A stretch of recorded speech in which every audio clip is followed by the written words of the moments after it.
Okay, so you have to realize that this whole earth, this whole universe was created for the human to be blessed, but they got to put God first. So it was created for you.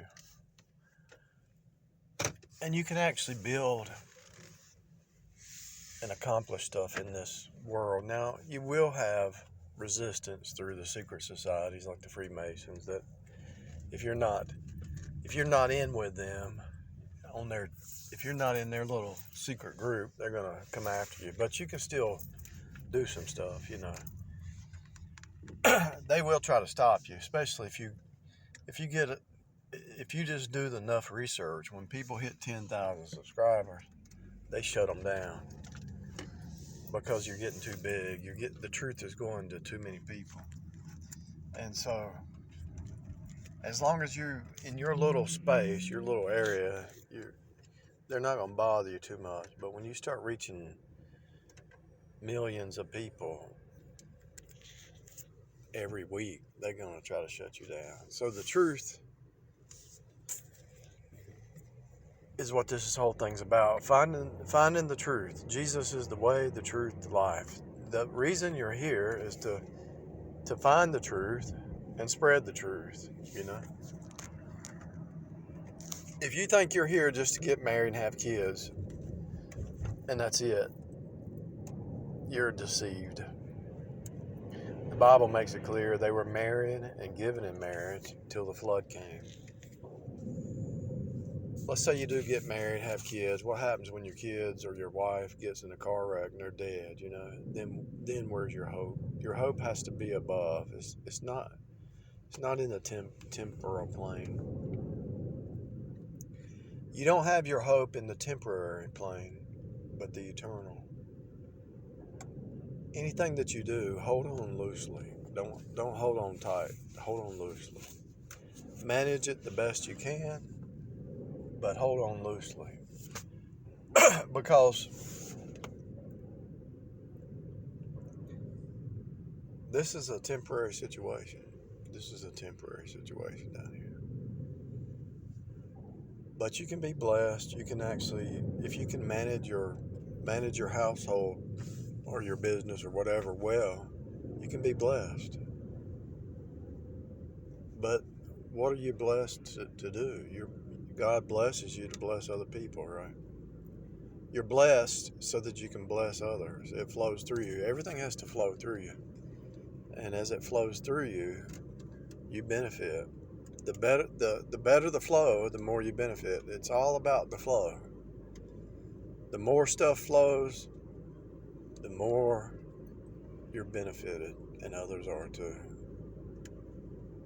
This stuff about hoarding stuff is not, it's just not right. You're supposed to use your resources to benefit other people.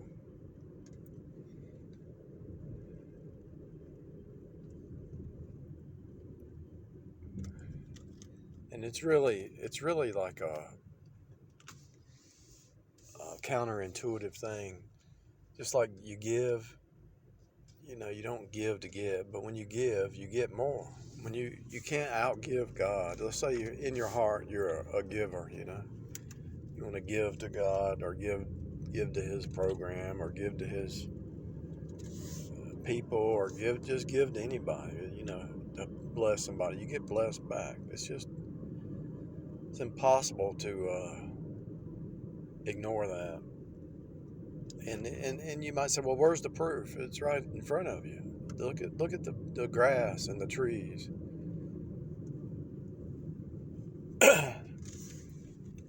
Anything man makes goes down, but there's a universal principle that, if you look at the trees and the bushes and the grass and the plants and the animals and the humans, look how they're just multiplying. The trees are multiplying, and you're not really having to do anything to them.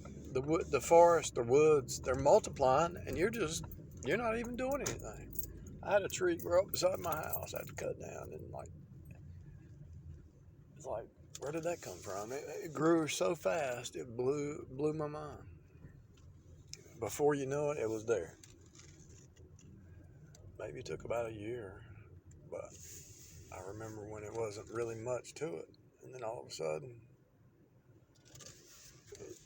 I noticed how it was encroaching upon the house, had to be cut down.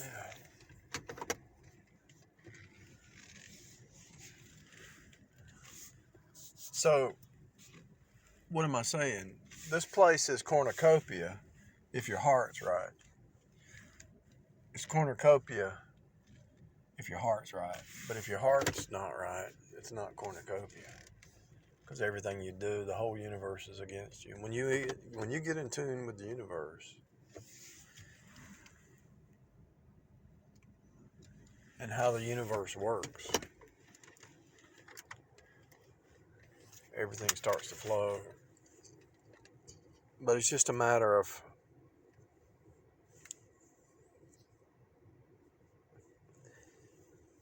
finding out what lies you believed versus what's reality, You don't have to be greedy. Greed is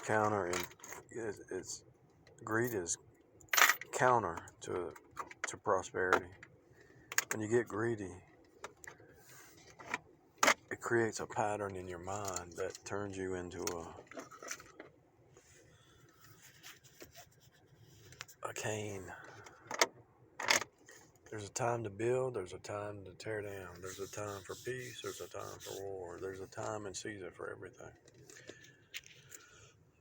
Time to love, time to hate, time to build and grow, time to tear down, it's right there in Ecclesiastes, it's so obvious, it's not even funny.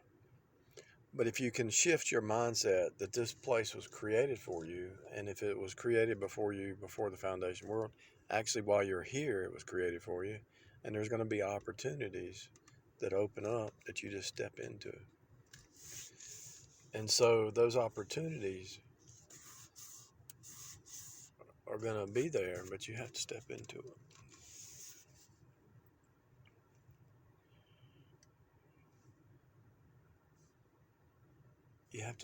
A lot of times you have to do the research, you have to do the footwork. It's really to the point where it's so easy to be blessed now with all the apps and all the opportunities out there that when people are not, it makes you wonder what's going on. Has to be something internal, and maybe it's different in a big city versus out in the country somewhere, but there's always an opportunity.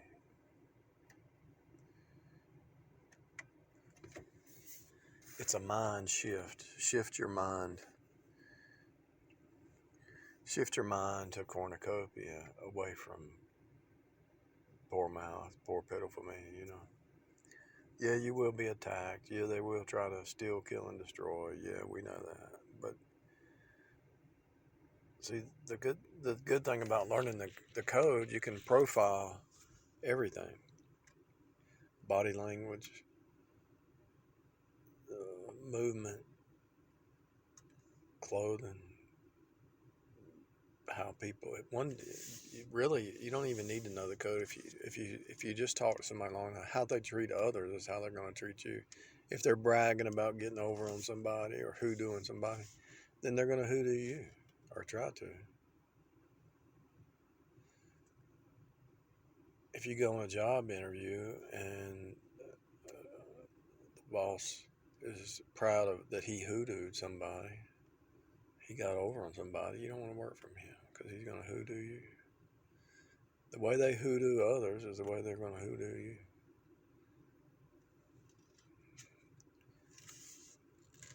That's a code. You might say, well, what's the code? A person's character doesn't change. A person's character is their character. So if they're no matter where they go, it's the same character. The way they treat others is the way they're going to treat you. It's just the way it is.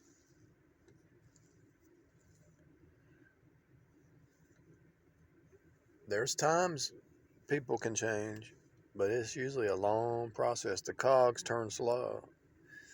The renovation, whether any kind of renovation takes time, has to be tore down and rebuilt, right? And so, same with a human. If they're not willing to be tore down in their belief system, if they're not being willing to take rebuke, reprove, rebuke, exhort, if they think they already know it all and they think they've already arrived, that's why some preachers, they go to seminary and think they know it all and they quit growing. But if somebody thinks they've already arrived, they're never going to be renovated because they got to be tore down. God has to break them down, and it happens a lot. It's not just a one-time thing. It's a continual thing. But if you're willing to be scourged, even if God will scourge every son he receives, and the Bible talks about submit to the Father lights and live. There's like 5 verses that say submit to God and live, because if you don't submit, you're going to be dead. My dad, the doctor told my dad, you need to quit drinking or you're going to die. But he couldn't stop drinking. And he died at 50 years old. His throat was bleeding, and the doctor said, you're going to die. You better quit drinking. He couldn't stop. He didn't submit to what the doctor told him, so he died. He died at an early age. And you couldn't blame anybody else but himself, think about it. He could, a lot of people go through, he could have blamed his ex-wife, my mom, or he could have blamed anybody. But you can live in the past and blame others, but if you don't rebound, it's not their fault. Maybe they did something to you. Maybe they did wrong. Maybe somebody did you wrong, but that's what I'm talking about. You have to forgive and move on. But if you can't rebound, it's kind of like playing basketball. You're going to have some rebounds, right? Life is about rebounding, starting over, renewing, regenerating. When you go out into the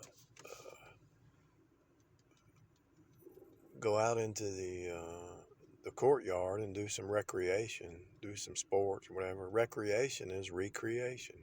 So when you do sports, or you do a hobby, or you're playing a game of chess, or you're walking around the block, it's really recreation.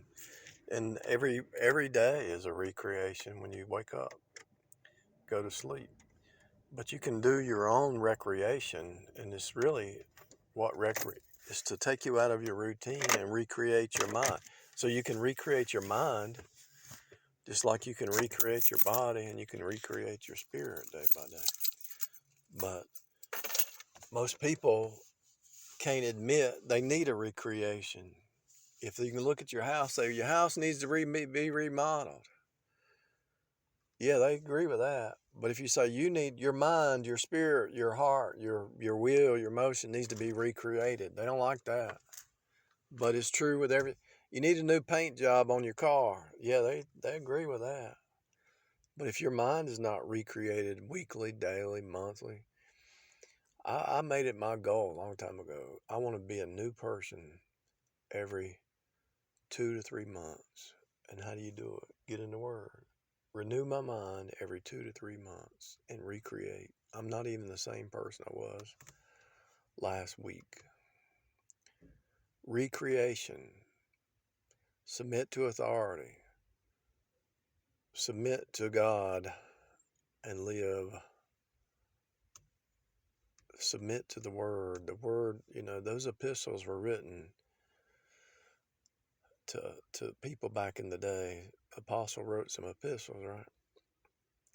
And so they were written down and documented, and you can read the epistles and see what God's will is and see what you need to change. But most people don't want to submit to the truth. They want to do their own thing, and then they just go into destruction. The goats always go into destruction. They destroy themselves. Think about it. They actually destroy themselves, and that's every human without God, if God didn't intervene, we would all destroy ourselves, to be honest with you. There has to be an intervention. Otherwise, it'd be over. It'd be over fast.